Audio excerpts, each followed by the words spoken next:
ایک شاندار برف کے محل میں ایک سنو کوئین رہتی تھی جو کہ بہت ہی خوبصورت اور نیک دل تھی۔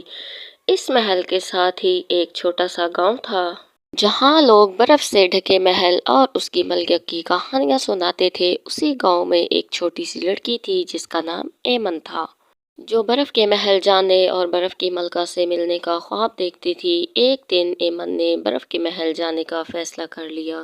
ایمن نے گرم کپڑے پہنے اور دور دراز برف کے محل کی طرف روانہ ہو گئی۔ سفر بہت طویل اور خطرناک تھا۔ آخر ایمن برف کے محل کے پاس پہنچ گئی اور اس نے دیکھا کہ اس کی دیواریں خوبصورت اور چمکتے ہوئے برف سے بنی ہوئی ہیں۔ برف کے ٹکڑے ہیروں کی طرح چمک رہے تھے۔ آخر نور بڑے دروازے کے پاس پہنچی۔ جو ہی اس نے بڑے دروازے کو ہاتھ لگایا تو ایک پری نمودار ہوئی۔ کون ہو تم اور یہاں کیوں آئی ہو؟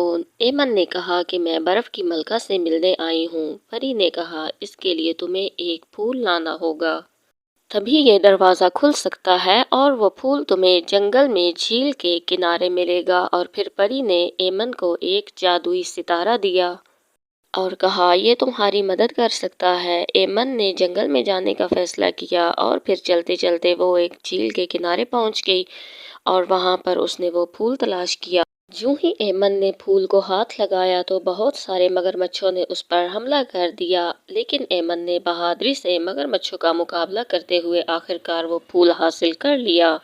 جو ہی ایمن پھول لے کر محل گئی تو محل کا دروازہ خود بخود کھل گیا۔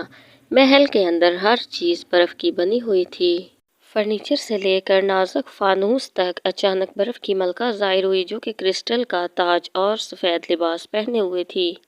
خوش آمدید ایمن، میں تمہارا انتظار کر رہی تھی۔ تمہاری بہادری اور نرم دلی نے تمہیں یہاں تک پہنچایا ہے۔